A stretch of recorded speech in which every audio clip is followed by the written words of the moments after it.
Alors, bienvenue tout le monde à ces rencontres des événements Vox Populi. Remerciements à Jean Rivet, Mathieu Martel avec vous. Aujourd'hui, nous allons traiter d'une question assez intéressante. Faut-il suivre ou non son instinct? Je vais bien sûr distinguer la notion d'instinct, d'intuition, ce qui va être important. Mais pour ceux et celles qui ne me connaissent pas, alors, je suis un esprit libre, auteur, conférencier, professeur de philosophie au collégial depuis maintenant 15 ans.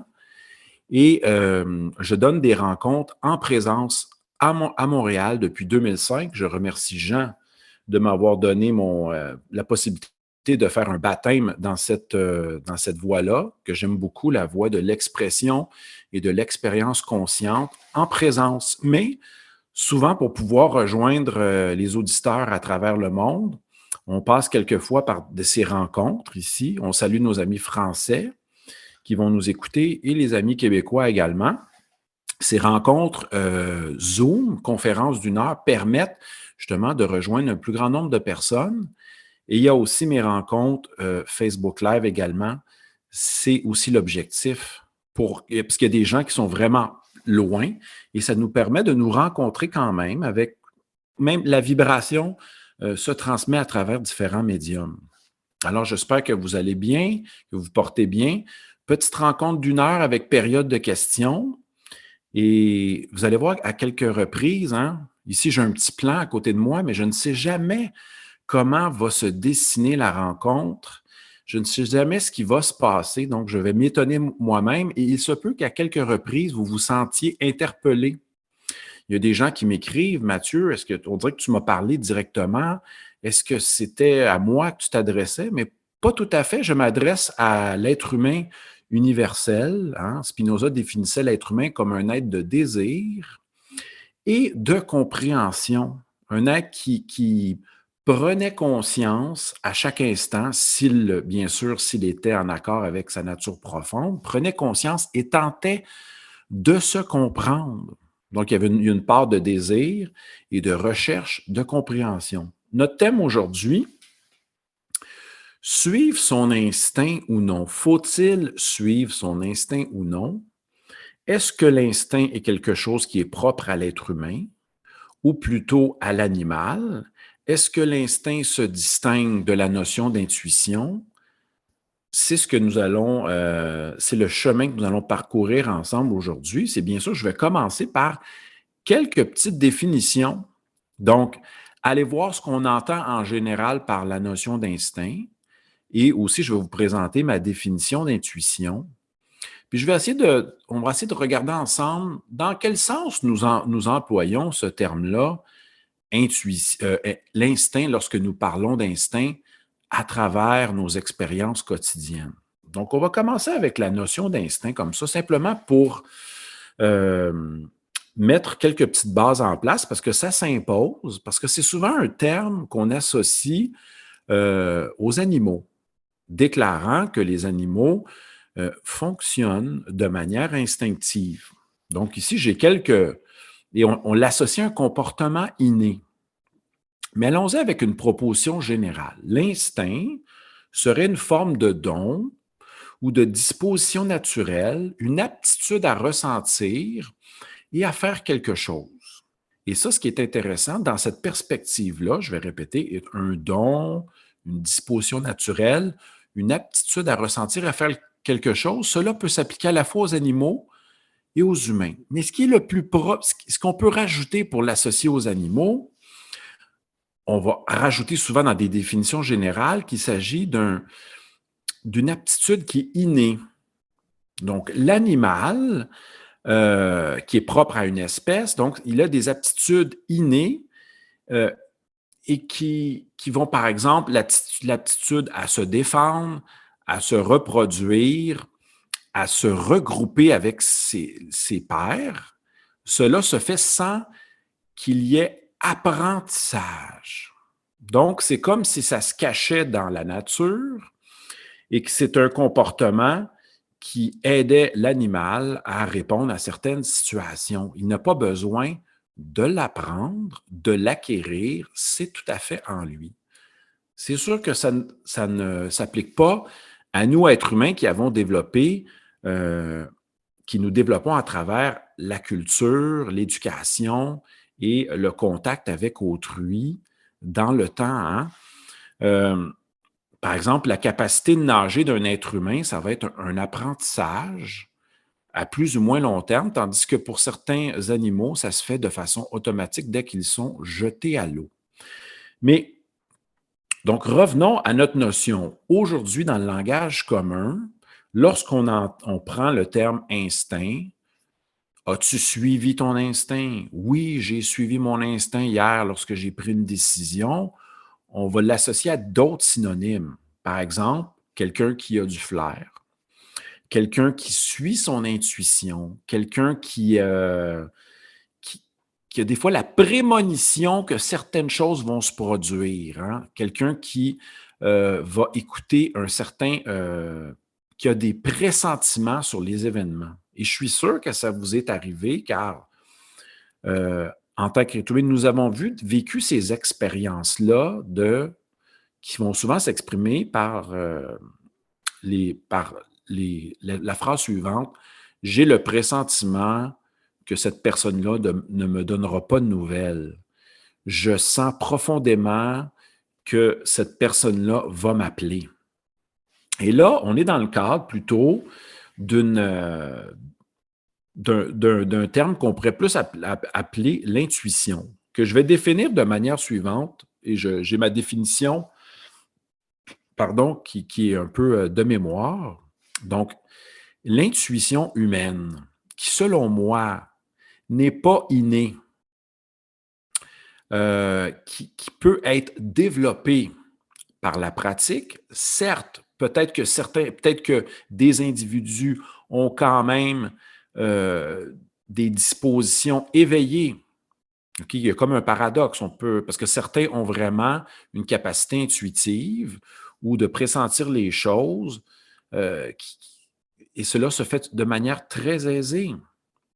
Pour d'autres, ça peut demander une pratique, un développement. C'est pour ça que c'est inégal chez l'être humain. On ne pourrait pas dire que la majorité des êtres humains sont à l'écoute de leur intuition ou savent pressentir les choses.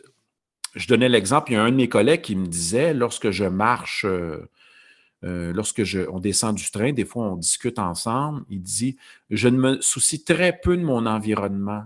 Et lorsqu'il est assis à son bureau en train de faire ses recherches postdoctorales, il me dit, il n'est pas vraiment alerte à savoir, lorsque je l'avais averti, de dire: hey, ta fenêtre, elle est ouverte, il fait moins 20 degrés dehors. Et tu es en train de ressentir qu'il y a un grand courant d'air. Ah, je ne m'étais pas aperçu qu'il faisait froid.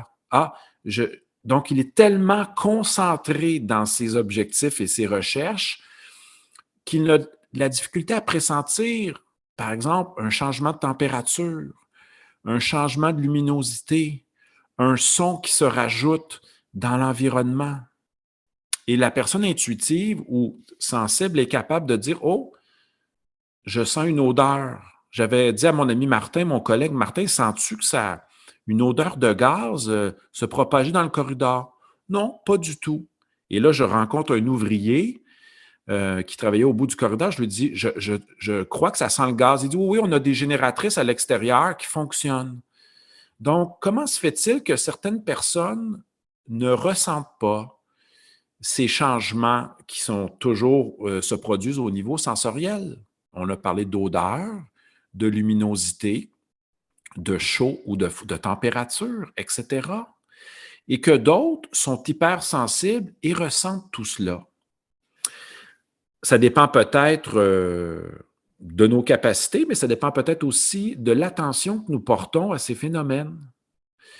Quelqu'un qui vit dans une perspective d'être conscient, c'est-à-dire d'être attentif et à l'écoute de tout ce qui se passe au niveau du corps, au niveau des sensations et au niveau des intuitions qui surgissent dans l'esprit, ça va être une personne justement qui va peut-être se laisser toucher davantage par toutes sortes de phénomènes possibles.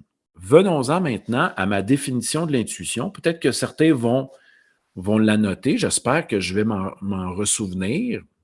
Et là, je vais dire, mon être, aide-moi à me ressouvenir de cette définition-là. Alors, qu'est-ce qu'une intuition? C'est une idée qui surgit de manière immédiate et spontanée. Donc, je vais bien sûr la répéter quelques fois. Alors, une intuition est une idée qui surgit de manière immédiate et spontanée dans notre esprit. Et cette idée-là fait figure d'évidence. Et là, on est presque chez Descartes. Hein? Et cette idée-là, elle n'est pas une simple idée. Elle surgit comme étant quelque chose de lumineux. Descartes va même parler d'idées claires et distinctes. Elle arrive, et je vais vous donner quelques exemples, elle arrive comme une forme d'évidence, de certitude. Je vais vous donner 3 exemples pour qu'on puisse, et je vais répéter la définition après mes exemples. Alors, j'ai parlé du coup de téléphone, d'une situation où il y a un coup de téléphone, on attend un appel et on pressent, on ressent profondément que la personne ne nous appellera pas tel qu'elle l'a promis. On ne sait pas pourquoi, parce que c'est ça l'intuition. On ne sait pas pourquoi elle ne le fait pas. On n'a pas les informations pour en produire une forme de de raisonnement. On ne peut pas analyser, mais on est sûr de la conclusion. Et moi, comment je fonctionne? Je mets cette certitude-là entre parenthèses. Je dis, attendons tout d'un coup que je me trompe. Tout d'un coup que ce que je crois est une évidence. Donc, j'y vais d'une forme de doute quand même. Donc, je mets mon intuition, cette évidence-là, entre parenthèses pour avoir une approche qui implique le doute. Tout d'un coup que je me trompe. Mais je pressens que je ne me trompe pas. Et là, j'attends. On laisse l'expérience, le temps se passer. Et en effet, il est midi et la personne qui vous avait promis de vous appeler en matinée ne vous a pas appelé. Donc ça, c'est une expérience intuitive. Vous le ressentez, vous en êtes presque sûr, mais étant quand même aussi ayant une approche quelque peu de doute, vous le mettez entre parenthèses et vous attendez. Ça m'est arrivé. Et là, je dis, je vais écrire un courriel à la personne. J'attendais ton courriel parce que tu m'avais dit que tu voulais aller faire une promenade en matinée. J'ai attendu même jusqu'à 2 heures pour laisser respirer et je n'ai pas de nouvelles de toi. Écoutez bien ça, j'ai eu de la nouvelle quand? Et moi, je le pressentais qu'elle ne m'appellerait pas. Et en plus, cette personne-là avait dit, j'aimerais aller faire une promenade avec toi en matinée. C'est elle qui avait annoncé le tout. À 2 heures, je lui écris, je n'ai pas de nouvelles, je crois qu'elle me répond à 8 heures. Désolé, j'ai bu la veille, j'ai trop bu la veille, j'ai été dépassé par les événements, je n'ai pas pu t'avertir et finalement, je n'ai eu que des nouvelles à 8 heures le soir. La journée était déjà passée. Mais je le sentais et je le savais, j'avais ce pressentiment-là. Ça peut nous arriver avec un deuxième exemple. Écoutez ça, dans un exemple, vous pensez à quelqu'un et cette personne-là, vous la croisez quelques minutes plus tard ou elle vous appelle et vous ne savez pas pourquoi vous avez pensé à elle, mais vous êtes quand même à l'écoute et attentif et cela permet justement de capter ces pensées qui surgissent dans votre esprit. Jung va rajouter un aspect émotionnel pour parler de synchronicité. Il va dire que, donc je vais vous donner la définition de synchronicité. Je donne l'exemple de mon ami, un de mes amis, dont il va voir le père mourant dans un centre de vieillesse. Il arrive le matin, il sait que son père est déjà décédé. La dame qui s'occupait de son père dit, j'étais avec lui lors de ses derniers moments. Et cette dame-là avait un côté spirituel. Elle a dit, j'ai senti que le passage de son âme à un autre niveau. Et cette dame-là s'est annoncée comme une passeuse d'âme, une femme qui ressent la transition des âmes. Intéressant. Mais mon ami retourne à sa voiture, est complètement déprimé, son père vient de mourir. Il se dit, mais est-ce que c'est juste ça la vie? Nous vivons, nous expérimentons la vie, nous travaillons et nous mourons. Il n'y a plus rien. Et là, il s'assoit dans sa voiture, met la main sur le bras de vitesse et tout d'un coup, un scarabée apparaît sur sa main, un scarabée vert. C'est bizarre parce que Carl Jung, lorsqu'il parle de notion de synchronicité, va faire intervenir la notion de scarabée. Je vais poursuivre l'histoire avec mon ami, puis je vais revenir avec Jung.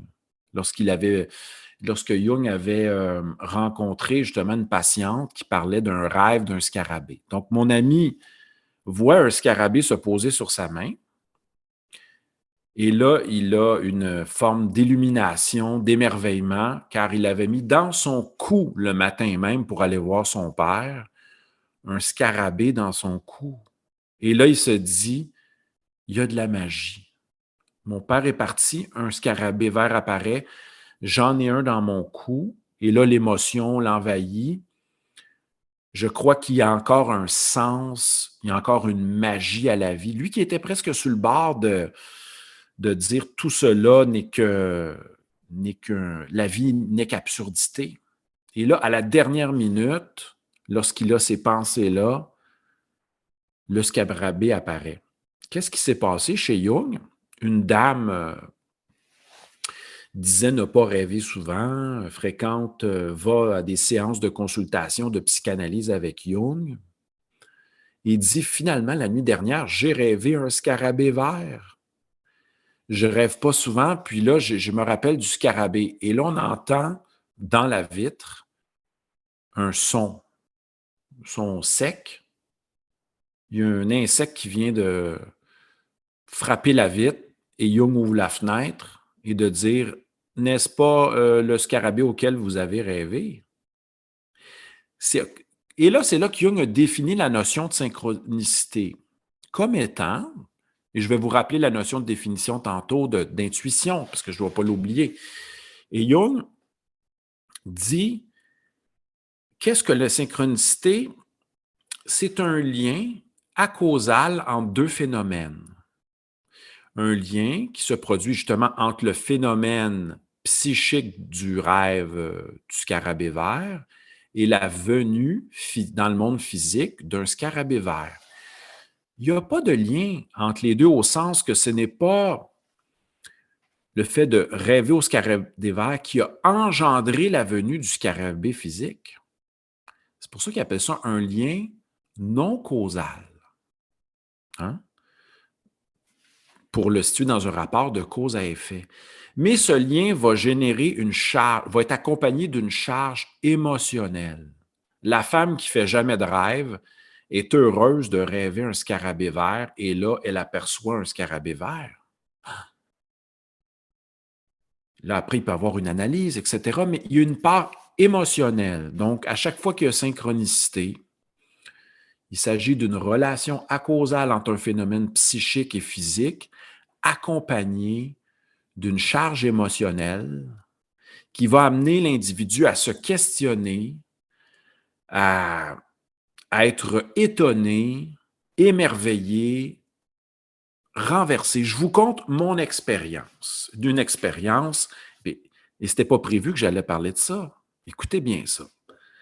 Je suis à la Grande Bibliothèque de Montréal, je vais déposer dans la chute automatisée un livre sur la mystique de Rudolf Otto, qui s'intitule « Le sacré », écrit, si je ne m'abuse, comme première édition en 1909. Et là, lorsque je dépose le livre de Rudolf Otto qui parle de la notion de sacré en faisant intervenir d'autres concepts, je dépose le livre dans la chute, je pèse sur un bouton, le livre s'en va dans un petit tunnel et là, je me dirigeais vers le salon de thé, Camellia Sinensis à Montréal, pendant qui s'est éteint en 2020 en tant que salon de thé.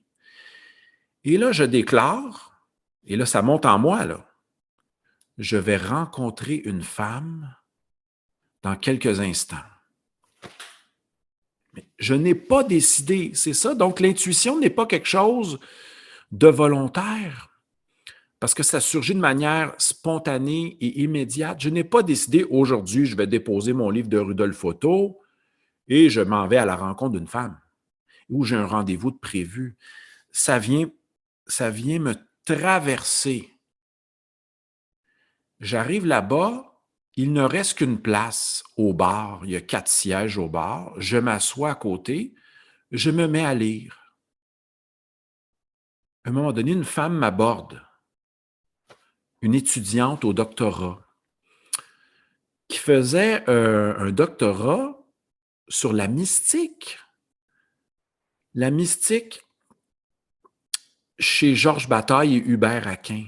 La mystique noire. Et moi, je viens de déposer le livre de Rudolf Otto sur le sacré, où il parle d'aspects mystiques. Et je déclare, je sens que je vais rencontrer une femme. Donc, j'ai rencontré, et là, on a pris un chai indien, on a discuté, etc. Et c'était quand même une rencontre merveilleuse, mais de l'ordre de la synchronicité.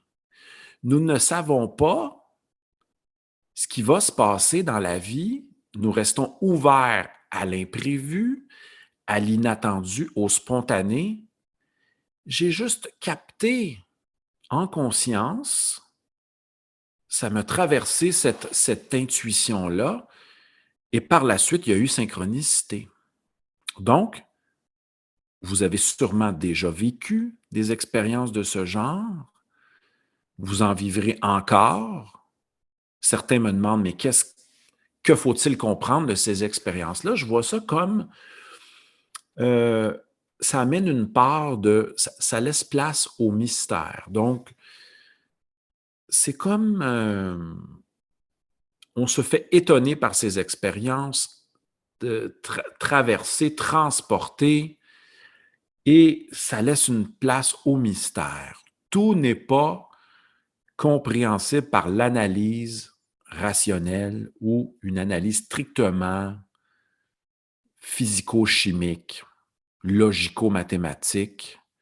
Il y a du mystérieux qui vient s'insérer et nous troubler. Et souvent, quand on ne s'en attend pas. Donc, j'ai donné 3 exemples d'expériences intuitives.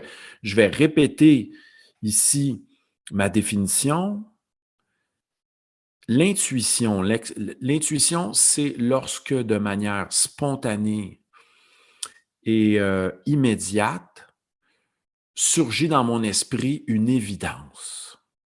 Comme tantôt, c'était, je sens que je vais rencontrer une femme, mais il y avait une part même en plus de synchronicité qui s'ajoutait à ça parce que je déposais un livre sur la mystique, le sacré, et j'ai rencontré une dame, une jeune femme, qui faisait son doctorat chez la mystique, chez Hubert Aquin et Georges Bataille, la mystique noire. C'est merveilleux. Donc ça, c'est les intuitions. Notre thème d'aujourd'hui, c'est faut-il suivre, on pourrait reposer la question, faut-il écouter son intuition? Faut-il la suivre? Est-ce que cela peut nous guider? Qu'est-ce que cela peut nous dire dans notre vie? Et là, il y a une image qui me vient, l'image du Titanic. Certains ont annulé leur billet ou ont décidé de ne pas aller sur le Titanic à la dernière minute. Ont-ils eu un pressentiment? Certains ne sont pas levés le matin pour aller travailler au World Trade Center. Ont-ils écouté leur intuition? D'autres sont allés, etc. Si vous vous levez un matin et que vous avez acheté un billet pour aller à New York, en France, et vous avez une certitude profonde de ne pas aller là-bas, est-ce que vous allez obéir à ça ou vous tentez de rationaliser la situation comme le jeune homme qui est allé dans le Titan, hein? Il y avait donc ceux qui sont allés voir justement le Titanic en 2023, en ce printemps ou au début d'été.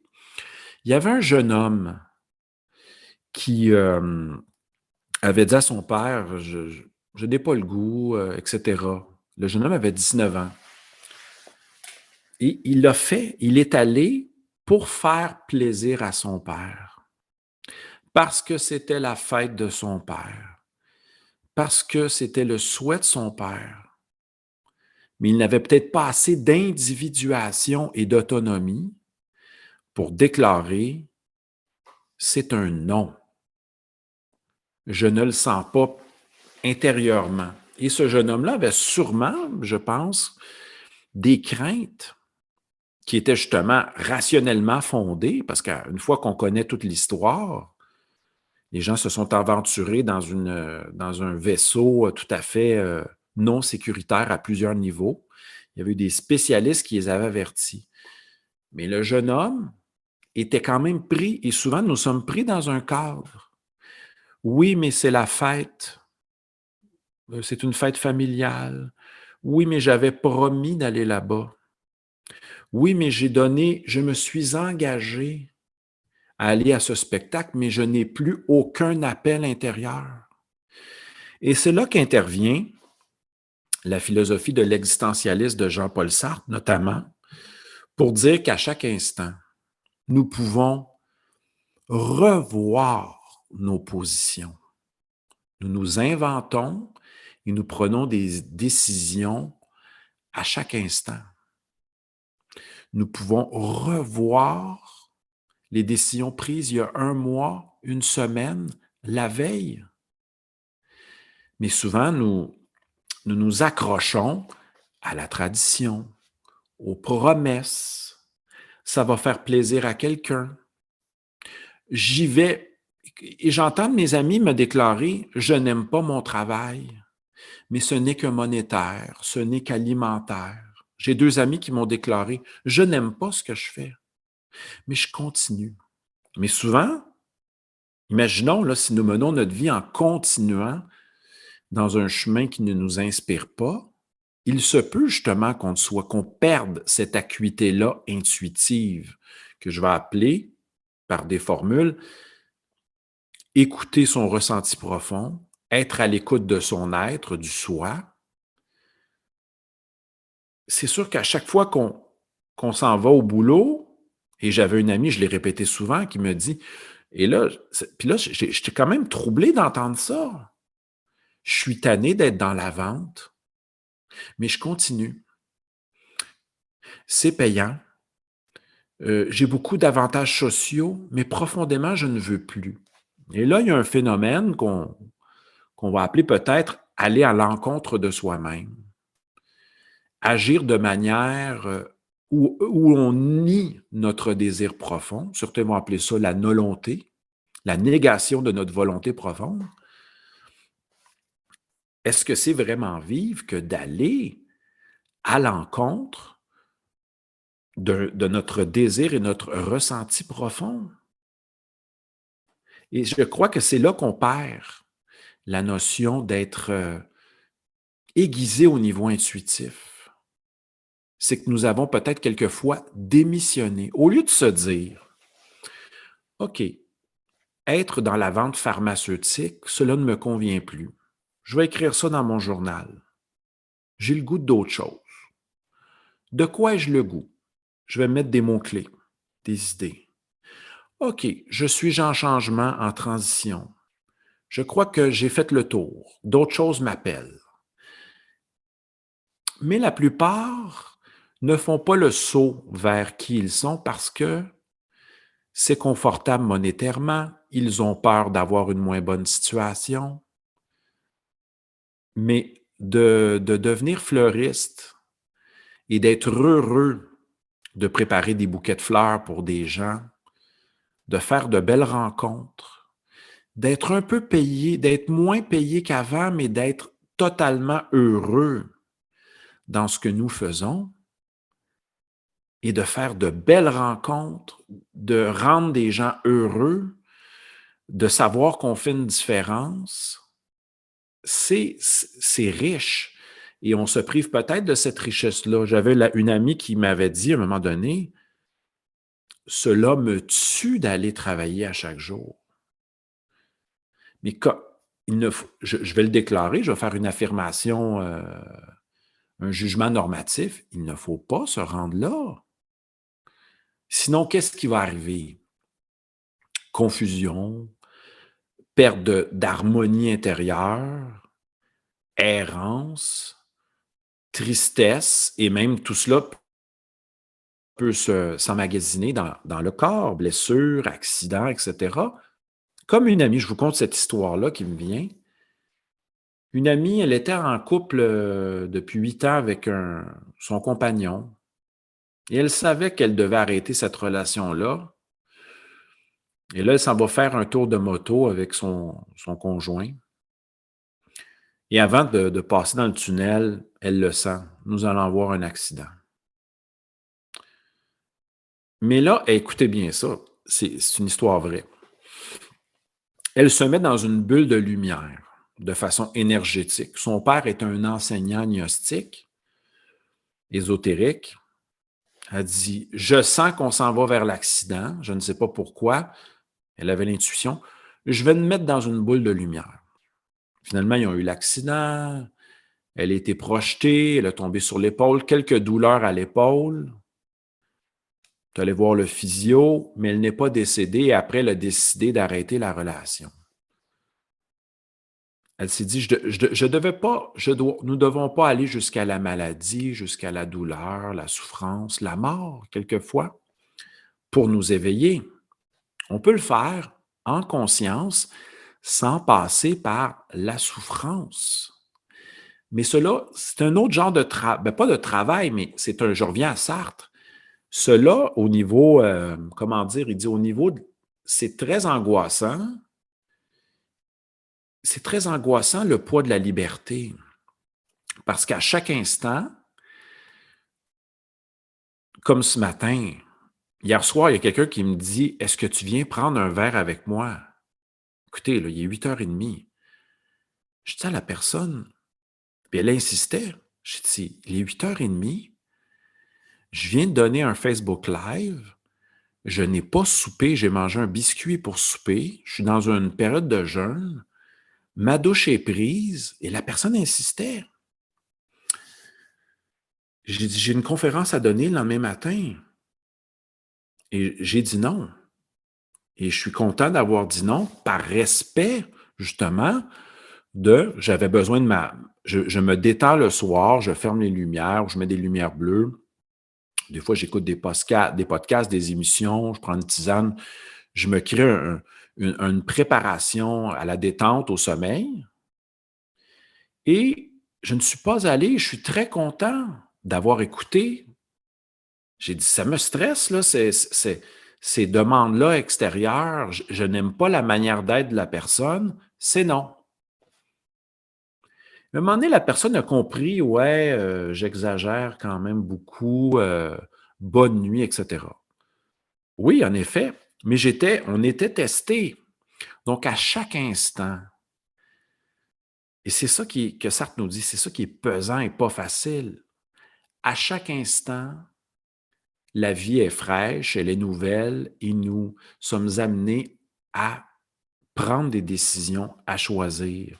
Et souvent, c'est ça que nous refusons pour des modes plutôt plus mécaniques, comme le calendrier, les rendez-vous, les fêtes, les congés. Hein, souvent, vont se dire, nous sommes en congé, donc nous devons faire quelque chose, avoir des plans, etc. Mais lorsqu'on vit au niveau intuitif et conscient, on peut avoir certains rendez-vous de prévus, mais on va toujours se demander le matin même, est-ce que j'y vais?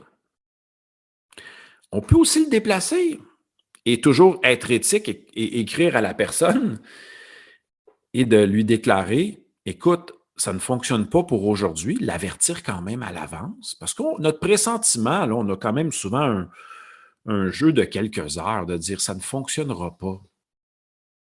Et de ne pas se sentir mal d'annuler, mais de rester éthique. Nous allons nous reprendre une autre fois. Aujourd'hui, c'est impossible, mais de demeurer en accord avec le ressenti profond.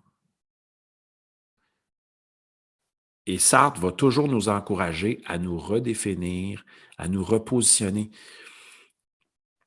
Et c'est ça, ce matin, j'avais un engagement, j'avais hâte d'être là. Je ne vais pas changer l'engagement de la conférence, il n'y a pas de problème avec ça. Il y a des engagements qu'on ne bouge pas, mais d'autres qu'on peut déplacer. Voilà. Alors, ma question du jour était, faut-il suivre son instinct, son intuition? Oui, nous pouvons apprendre à le suivre. Et cela se fait par des exemples très simples. On se lève un matin, est-ce que j'ai le goût de déjeuner? Euh, Est-ce que j'ai le goût de manger? Est-ce que j'ai le goût de boire? Qu'est-ce qui m'appelle? Moi, je suis toujours en état dans les Zooms, j'ai comme un petit rituel où je ne déjeune pas. Je suis en jeûne depuis hier soir et je suis bien dans cette perspective-là. J'ai pris un café, un petit thé, de l'eau, ça va bien. Mais comment on reprend contact avec son intuition? C'est en se demandant de quoi ai-je le goût? Juste au niveau alimentaire, en ce moment, la fin de semaine arrive. Qu'est-ce qui me ferait profondément du bien? Non, pas avoir des plans, justement, ne rien planifier. Parce que lorsqu'on est professeur, souvent, on est dans une vie où on donne des cours, on planifie. On a besoin aussi de l'aspect de ne pas avoir à planifier beaucoup de choses pour vraiment goûter, se reposer après la session. Donc, ce recontact avec l'intuition-là se fait avec des choses très simples. Qu'est-ce qui m'appelle en ce moment? Qu'est-ce qui me plaît? Qu'est-ce qui m'inspire ici maintenant ce matin? Ah, d'aller faire une promenade au parc. Allons-y. Restons ouverts. Mais restons ouverts dans la promenade. Ne voyons pas la promenade comme une action à faire de façon obligatoire. Demeurons conscients, attentifs durant la promenade. On peut faire de belles rencontres, ressentir le vent sur notre peau, apprécier justement le changement de température, observer un animal, etc. Donc, le miracle, la vie miraculeuse, la vie du mystère, elle est là, ici, maintenant. Certains n'aiment pas aller chez le dentiste, certains n'aiment pas faire leur rapport d'impôt, certains se dépêchent pour prendre leur douche. Mais pourquoi se dépêcher? C'est le moment le plus important, celui qui est devant nous. Pourquoi voulons-nous nous dépêcher de terminer quelque chose? Peut-être parce que nous n'avons vraiment pas le goût de le faire. OK. Si nous n'avons pas le goût de le faire ici maintenant, ça peut être reporté dans 3 jours, 5 jours, si c'est possible, s'il n'y a pas de date butoir, pourquoi pas? Et demandons-nous qu'est-ce qui nous appelle ici et maintenant. Et laissons monter en nous. Je vais vous donner l'exemple lorsque je pratique mon instrument de musique. Vous voyez, j'ai une basse électrique près de ma bibliothèque. J'ai commencé ça il y a 3 ans. Je ne pensais jamais que j'allais jouer de la basse électrique dans ma vie. J'ai aucune formation en musique. Au primaire, on a joué de la flûte à bec 2 ans. Il n'y avait pas la formation, il n'y avait pas toute la formation musicale que je crois qui est essentielle pour les jeunes, même pour les adultes. Il n'y avait pas ça dans mon collège. Et là, en 2020, pandémie, j'ai une poussée intérieure, ça me traverse. Ça, on appelle ça la vie avec un grand V, c'est une métaphore, qui vient traverser votre vie individuelle. Et là, vous regardez, vous observez des bases, je ne savais pas, j'observais ça sur des magasins, sur Internet. Et tout d'un coup, j'ai une intuition d'un type de basse et je l'appelle, j'écoute une vidéo. Et là, monsieur est remarquable, il dit, écoutez, quand vous allez vous acheter un instrument, il faut, puis j'ai trouvé ça tellement beau, il dit, premièrement, avez-vous un attrait? Et là, on est encore dans, êtes-vous attiré par l'instrument, par sa forme, sa couleur? Premier critère. C'est très simple. Deuxième critère, lorsque vous le prenez dans vos mains, ou j'avais mes amis en fin de semaine, on est allé au magasin de musique, ils essayaient des pianos. Sylvain dit, là, mon doigt accroche sur lorsque je joue, il y a un problème avec ce piano-là. Et mon ami Marc d'essayer un autre piano, de dire, ah, lui, il est remarquable, la touche est remarquable. C'est lui, c'est un oui. Et ça, c'est le deuxième critère. Lorsque vous le jouez, comment il sonne, le troisième critère. Il rajoutait même un quatrième critère. Êtes-vous attiré? Est-ce qu'il vous inspire? Et finalement, le prix. Hein? C'est quoi vos capacités? Puis vous voulez aller dans quel prix? Donc, ça, c'est des gens qui avaient des expériences. Donc, je vais acheter ma basse tout d'un coup, etc. Et je ne me rappelle plus de mon idée, mais bon, je vais la retrouver. Je vais faire confiance à mon être et à mon intuition. Donc, je ne savais pas il y a 3 ans que j'allais jouer de la basse. Et justement, c'est ça. C'est venu comme un courant plus grand que moi-même. Et j'ai été attentif à cela. J'ai dit, je vais aller au Archambault près de chez moi. Et la basse que je cherchais était là. J'ai tout de suite tout acheté, là. Je me suis procuré un ampli, un fil, un support, etc., un accordeur. Et c'est parti.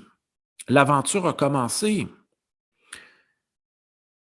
Mais j'ai plein de gens autour de moi qui disent, je rêve de jouer du piano, ça me travaille depuis 7 ans, puis j'aimerais ça renouer. Mais nous attendons après quoi?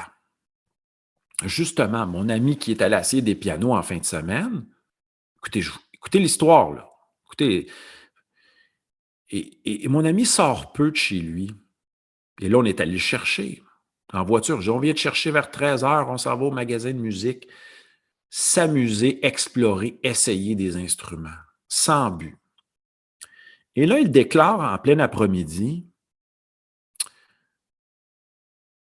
il ne faudrait pas, écoutez bien ça, le détour de la pensée, là, il dit, il a les moyens. Il dit, il ne faudrait pas que mon compte de banque se fasse voler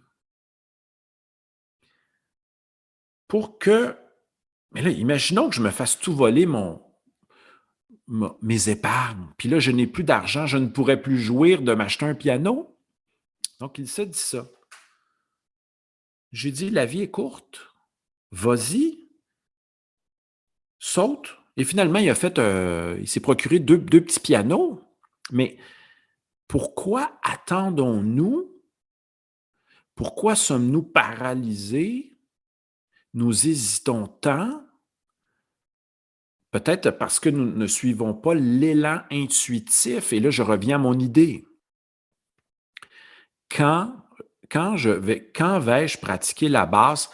Quand une chanson, par exemple, en ce moment, je ne suis pas dans la création, mais quand une chanson vient occuper mon esprit, là, je vais me brancher mon instrument et me mettre à pratiquer. J'attends que l'intuition vienne en moi. Donc, on appelle ça être à l'écoute de ce qui monte en nous. C'est intéressant comme approche. C'est une approche qui est de l'ordre de l'abandon. Si nous ne savons pas où nous voulons aller, laissons la vie cogner à notre porte.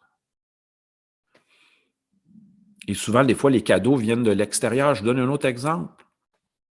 Quelqu'un m'appelle, me dit, Mathieu, nous avons besoin d'un philosophe. Nous avons perdu notre philosophe.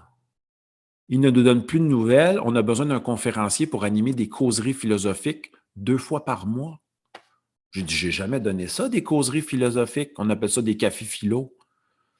Viens nous rencontrer. OK. Et je suis resté là 5 ans. À l'Institut de gériatrie pour un OSBL, je donnais des causeries philosophiques 2 fois par mois durant 5 ans.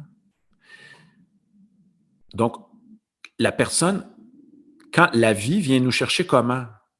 Lorsque ça vient par quelqu'un d'autre jusqu'à nous et qu'on cogne à votre porte, ça c'est encore plus puissant. C'est très puissant.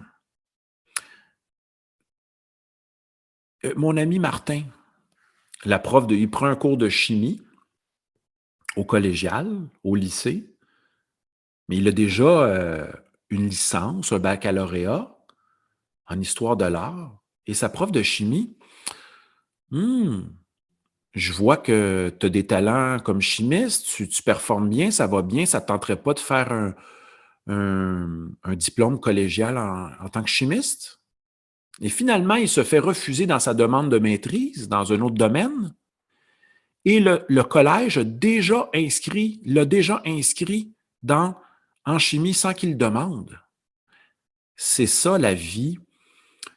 C'est la vie qui vous surprend, qui est plus. Par exemple, Emerson va dire votre être est plus grand que vous-même, parle plus que ce que vous dites. Et moi, je dirais, c'est ça, c'est la vie avec un grand V qui vient cogner à votre porte, mais il faut être à l'écoute et attentif pour le voir. Et mon ami Martin, de s'inscrire en chimie et d'être heureux. Et il dit là, j'ai plein de possibilités. C'est un domaine de pointe où je vais pouvoir. Lui, il aime l'infini de la recherche, l'infini des possibles. Il se sent bien lorsqu'il n'est pas limité, lorsqu'il y a plusieurs possibilités. Là, je vais aller d'une citation de Goethe. C'est drôle, je n'avais pas prévu citer Goethe là, je le lis ici. Nos désirs. Martin me parlait beaucoup de chimie récemment. J'étais intéressé à la chimie de la Lune, des matériaux, des énergies. Puis il n'arrêtait pas de me parler de chimie. Il disait, on dirait que la chimie m'habite. Et là, il y a la demande. Le collège l'inscrit malgré lui. Goethe de dire, nos désirs sont les pressentiments. Moi, je dirais les rêves aussi. Hein? Nos désirs et nos rêves, ce qui nous habite au niveau diurne et nocturne, sont les pressentiments des possibilités qui sont en nous. Et moi, je rajouterais, je vais corriger Goethe là-dessus, des possibilités qui veulent vivre en nous.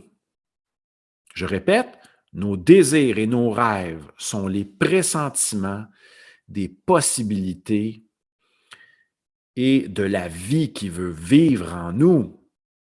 Mais si nous ne sommes pas à l'écoute, attentifs, nous ne disons pas oui à cela et nous pensons, je n'ai pas les moyens, j'ai peur, c'est pas possible, je suis destiné à un petit pain, la chance me sourit jamais. Laissons faire tous ces mantras-là négatifs et disons comme un de mes auditeurs, François, et si le meilleur était à venir? Et si ça tournait bien? Et si je vais dans cette direction qui m'appelle profondément, qui me fait vibrer, et si j'allais dans cette direction? Et bien sûr, on ne sait pas comment tout cela va tourner. Nous ne le savons jamais. Comment la situation va tourner? Nous croyons que lorsque nous empruntons un chemin traditionnel, normal, bien vu par la majorité, par la société, qu'on va être assuré d'une sécurité jusqu'à notre mort. Mais tout ça est un leurre. Mon ami Marc, il me dit, Mathieu, oui, mais tu as un fonds de pension. Pensez-vous que je suis allé en philosophie parce qu'on m'assurait un fonds de pension?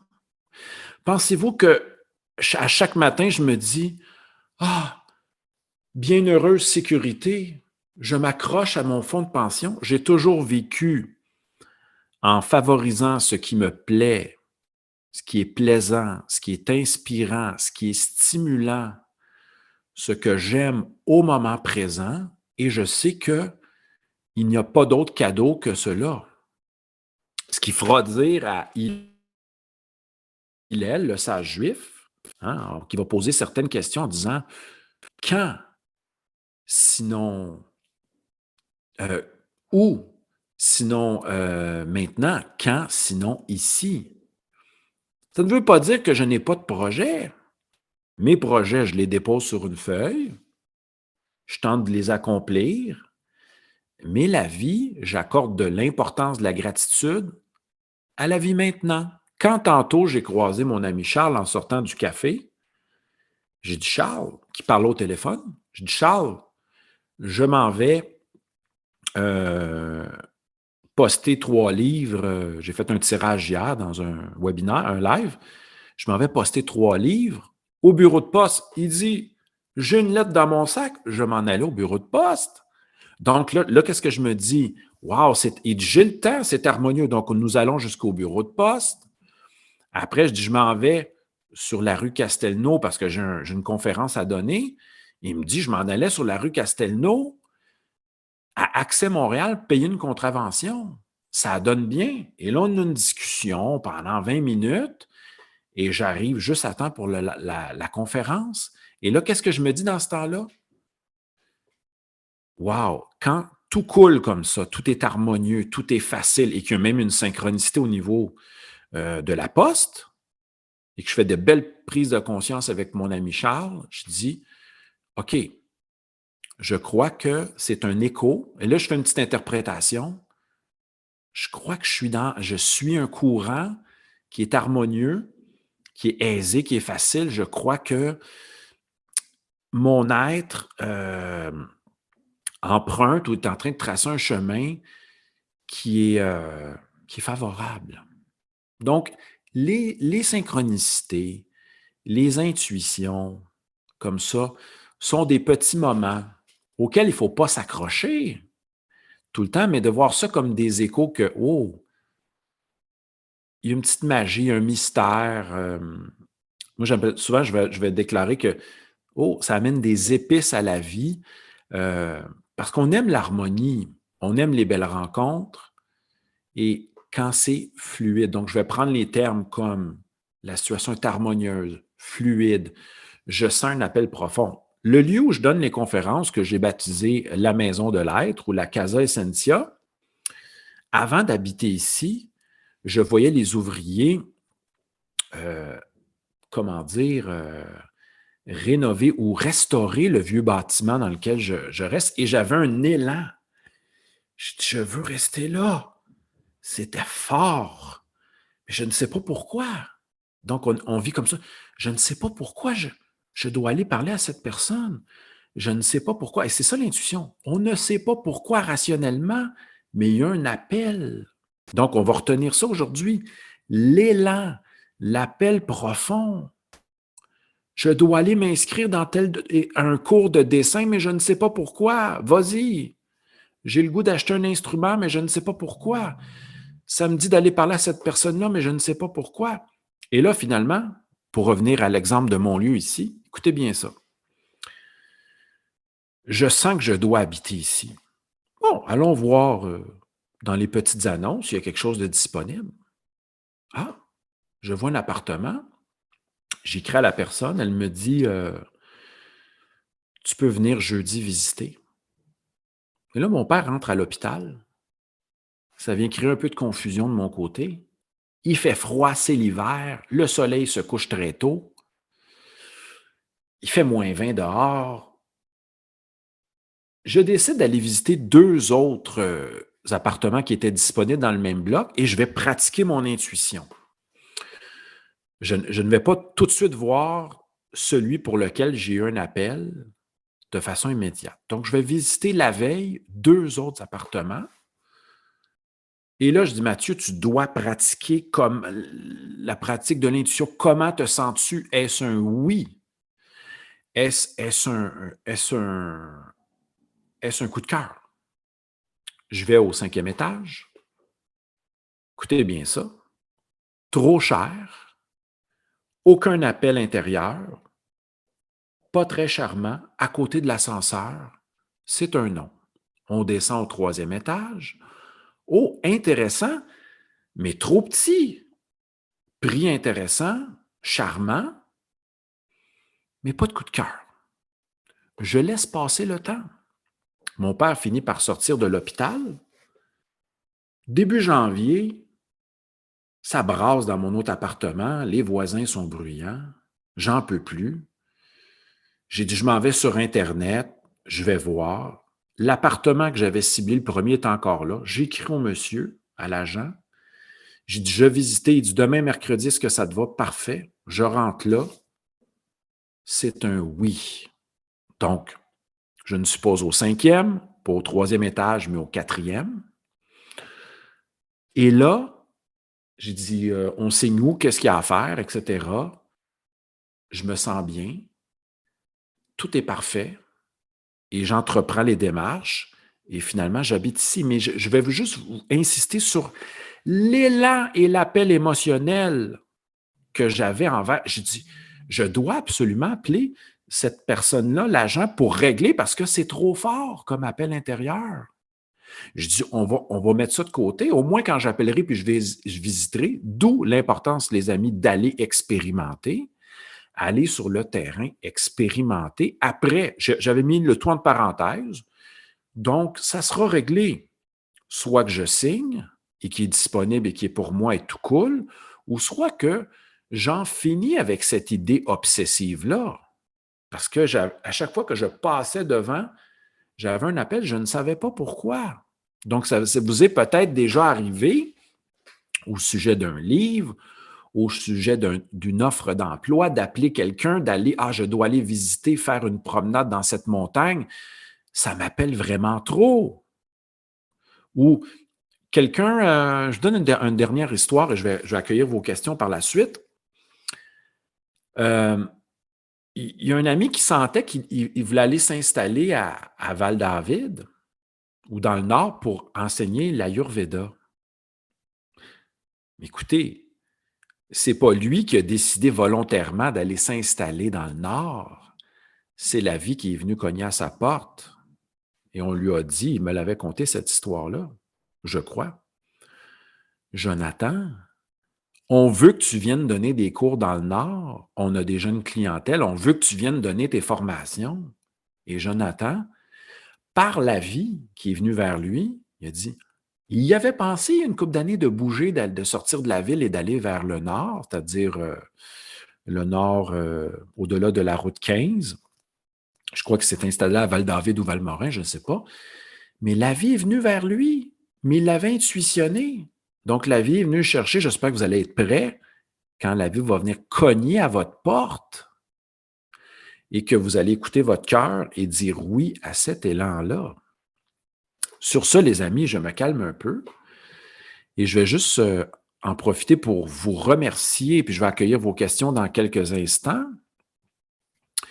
Je remercie nos amis de la France et du Québec de votre présence et je remercie Jean de Vox Populi de m'avoir invité à cette conférence sur suivre son intuition ou non, ou suivre son instinct ou non. Et je vous remercie de votre présence. Je ne vais pas vous nommer un par un, mais y a-t-il des questions ou des commentaires suite à ma présentation?